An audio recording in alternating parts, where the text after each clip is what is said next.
everybody, it's Melissa and I'm here today to talk to you about another one of my favorite subjects, and that's sharing with you some study tips and tricks and things to consider when you're trying to maybe improve your grades or just really learn the information that you're studying in school. And so let's go ahead and just dive right into it. Now, if you're wondering who I am and how I'm able to talk about these things, obviously I studied for a long time of my life, and so personal experience is always a good thing. But then on top of that, I also studied education and also counseling. So I've worked as a teacher as well as a school counselor. So all of that experience together, I feel really has helped me get a good grasp on how to help others in just improving their study skills and meeting whatever goals you may have. Now, personally, it took me a really long time to figure out what way of studying worked best for me, so I can really understand the struggle that a lot of people have out there in trying to figure all that out. So I remember when I was in high school, I would pretty much just reread my notes or maybe just rewrite them, or I'd do the whole flashcard thing on index cards, and sometimes it kind of worked, but most of the time it kind of didn't. And so it really, not that I did badly in high school, I mean I did okay, but I know I could have done even better if I really put forth some more effort, or really if I had someone to really teach me study skills would have been the best thing, because you're only capable of doing so much when you're so young, figuring all that out. Sometimes it just takes time and experience, which we don't have sometimes as teenagers, so having that outside person coming in and teaching us this kind of stuff is really great. So that's why when I was a teacher, whenever I was able to, in a creative, what class did I teach?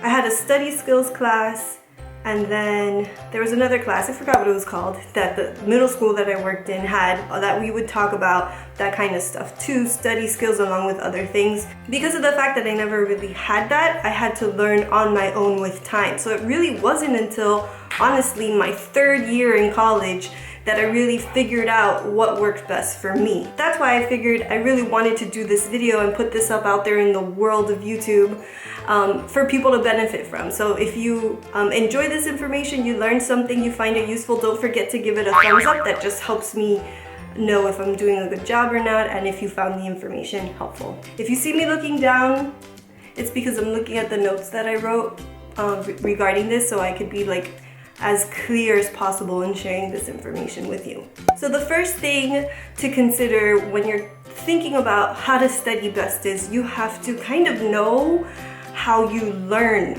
actually. Every single human being learns in a different way. We don't all learn the same way. So there's three major learning styles, and those are visual, auditory, and kinesthetic.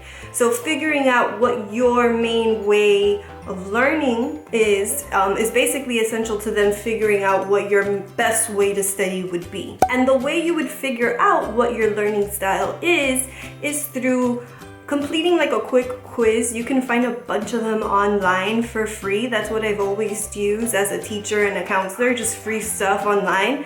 And answer a few questions, and then at the very end it'll tell you what your main learning style is. You might be a mix of one or two, or maybe a mix of all three, but there's always one that you're more of. So the quiz will help you kind of figure out which one that would be. I have a free quiz linked on my blog site, so in the description box I'll have my blog address there with this blog post where I put all this information, so you could go ahead and click that, and it's free. You don't have to pay anything, you don't have to put your email, none of that. You can just go ahead and complete a quick quiz. So once you know your learning style, you're finally able to get some tips within that kind of learning style so that you can study smarter and not necessarily harder. So let me break down the three learning styles real quick. The first one I'll talk about is visual, and those are people who learn best through looking at charts, diagrams, graphs, tables, things of that nature, having things organized in a sort of visual, spatial way. People who are visual learners learn best looking at information laid out in that way. Auditory learners actually learn best through using music or sound, videos, etc. Kinesthetic or tactile learners learn best through movement and the sense of touch. If you're an athlete, you might be more of a kinesthetic learner. You have to get more involved with the subject matter in order to learn it best. Maybe if you're a musician or into music just in general, if that's like your passion, you might be more of an auditory learner. If you like to read, then maybe you might be a visual learner. But taking one of those free quizzes will help you figure that out. So go ahead and do that. So the first step in figuring out the best way to study is knowing your learning style. And once you know that, then you can go ahead on to the second step, which is reading through and finding different skills and techniques for that particular learning style. And I'll give you some of those techniques right now. So some of the things a visual learner might like to do is to rewrite their notes, but you want to organize different concepts, again, into your own charts and your own diagrams. You might want to color code them. That's usually very helpful. You can use your highlighters, and let's say you're studying history, you can have names in blue highlighter, years in yellow highlighter, vocabulary words in orange.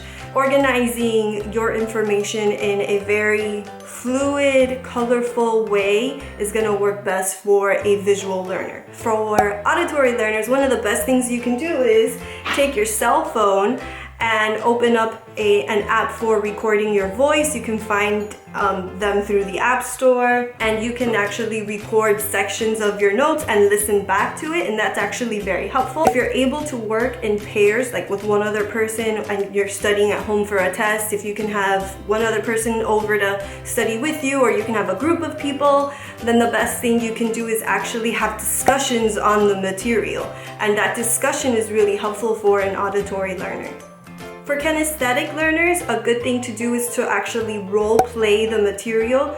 So whether it's a vocabulary word for English or for history, or maybe some kind of mathematical computation or concept, you can come up with a way to role play that information. If you're working in pairs or groups, it's even easier because the more minds you have, the more possibilities for different ideas come, into play. For example, one of my favorite teachers in high school, his name was Mr. Jones. He was an English teacher. To teach us our SAT words, we played a game called 1, 2, 3 Action, where we would work in small groups. He'd assign us one of the SAT words, and we would actually come up with a little skit to act out the meaning of the word, and then the class had to guess what word we were doing. And I love that activity. Even though I was super shy and super introverted in a way in high school, I still really enjoyed that because I actually learned those words. I still remember a lot of them, like cacophony and hullabaloo and all that good stuff. So that's a really good thing. You can do that at home with study groups. When you're studying and you're a kinesthetic learner, if you happen to be studying at home alone, make sure that you take frequent breaks. So for every 30 minutes that you're studying, you want to take a 5-minute break. Other tips for kinesthetic learners are you can chew gum while you're at home studying. Chew gum, that sense of activity and sense of touch in your mouth can be helpful.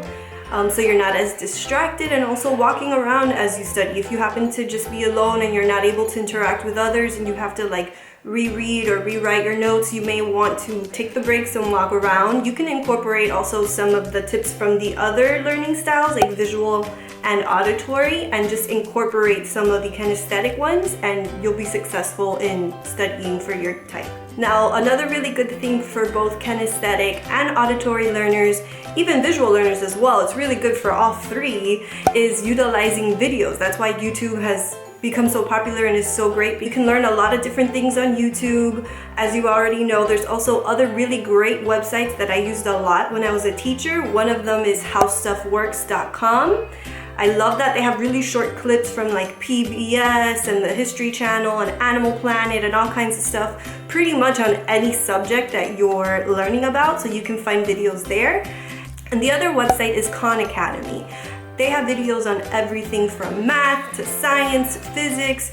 They go into the higher sort of subject areas of math, whether it's calculus or pre-cal or trig. They go into all different things for pretty much every different grade level. I want to say maybe even elementary to high school and beyond. So definitely check that out. That's a teacher favorite and student favorite. So go ahead and check that one out. And my biggest tip, something that I'm guilty of myself, and I know a lot of people out there do too, is to try to not wait till the last minute to study for a test or quiz, whatever it is. Because when you do, you're putting a lot of anxiety and pressure on yourself, and even if you don't necessarily feel anxious about it, you're just basically really not learning the material. You may pass the test or the quiz because that information will get stored in your short-term memory. If you're taking a class, it's going to have a final exam or a midterm, or if you're in the lower grades, you have an end-of-course exam or an EOC. That's what they call it in Florida. I don't know what they might call it in other states, but if you're part of the Common Core, you're gonna have end-of-course exams eventually for every single subject. So the best way to study is to study consistently. If you're not really able to study every day, if that's not something realistic for you because you're in dance or you play an instrument or you're an athlete, whatever it is that you do and you're not able to study, that's understandable. Try to study at least a couple times a week, especially for those classes that you know are going to be really challenging for you, and you'll be more successful in actually learning the material and passing your exams too. So that's pretty much it. Thank you so much for watching. I hope you found this information useful. If you did, please don't forget to give the video a thumbs up. It just lets me know that you enjoyed it. It's like a little tip, like you tip your waitresses, you tip your YouTubers. So again, I hope you found this information useful. Thank you so much for watching. If you have any questions, comments, concerns, or any videos that you'd like to see me do in the future with this sort of school counseling sort of concept, please comment and let me know, and I'd be more than happy to film those videos for you guys and answer any questions that you might have. I hope you have a great day, a great year, and much success in all the classes you're taking, and I'll see you next time. Bye!